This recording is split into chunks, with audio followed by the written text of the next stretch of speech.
Oh yeah, it's toasty.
Gotta put some more water in this.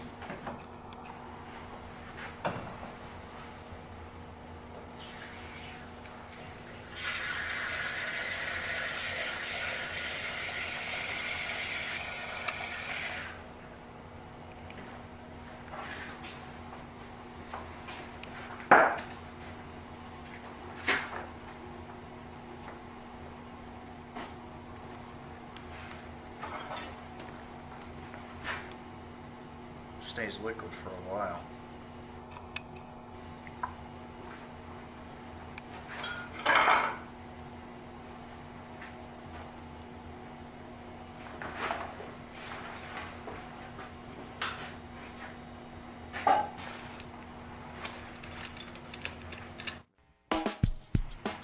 Taking off the tiles.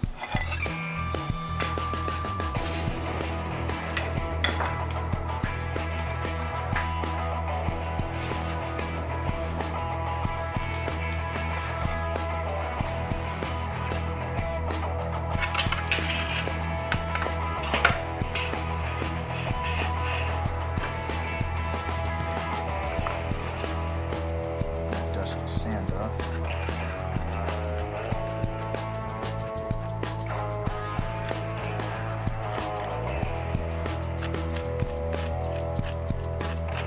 Looks like they all came out. This ZA12 works very well.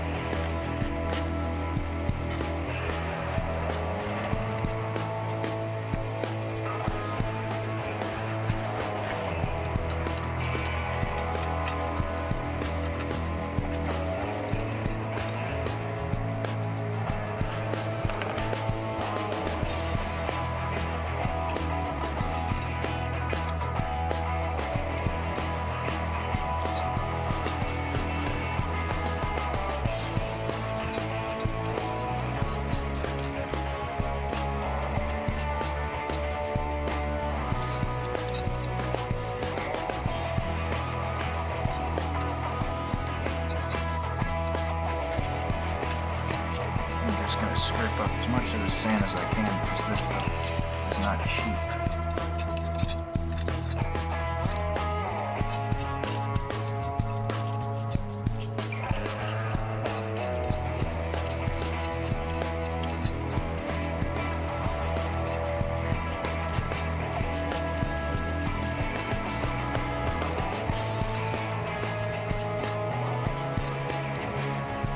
Okay, that's about as much as I can get.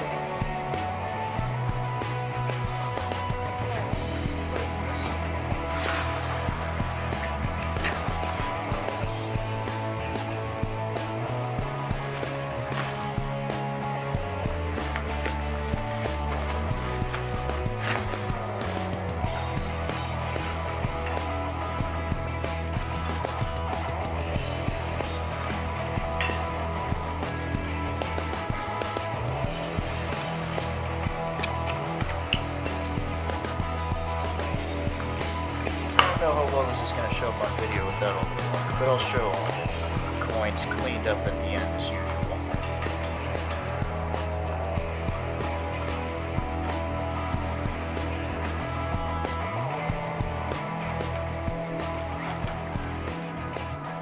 Okay, that should do it. Okay, I've got the finished coins in ZA12. There's the square one, the hexagonal one, and the smaller round one. I'm going to flip them over.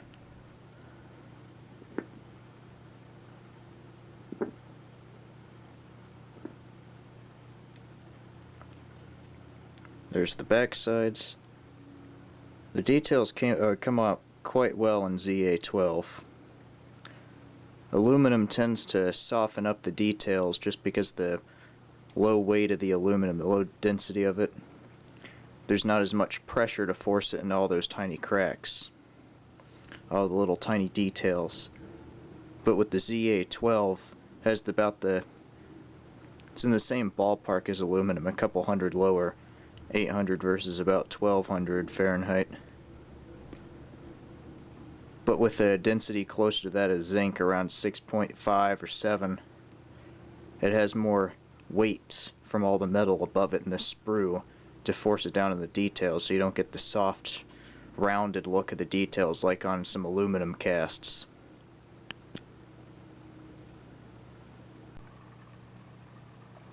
Okay, here they are a bit closer up. Sorry if this is a bit shaky.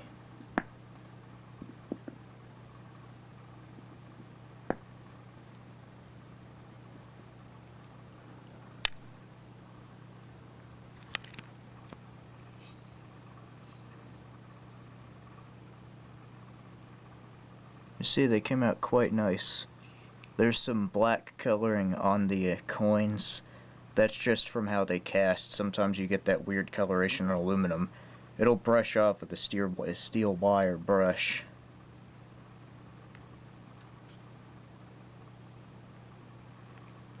The ZA12 is quite a good metal for making coins because of its high hardness.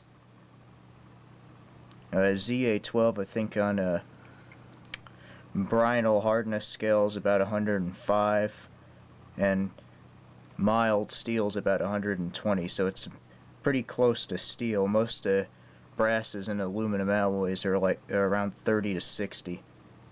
It's about twice as hard. It means it won't wear down as much as it when you use it for coinage.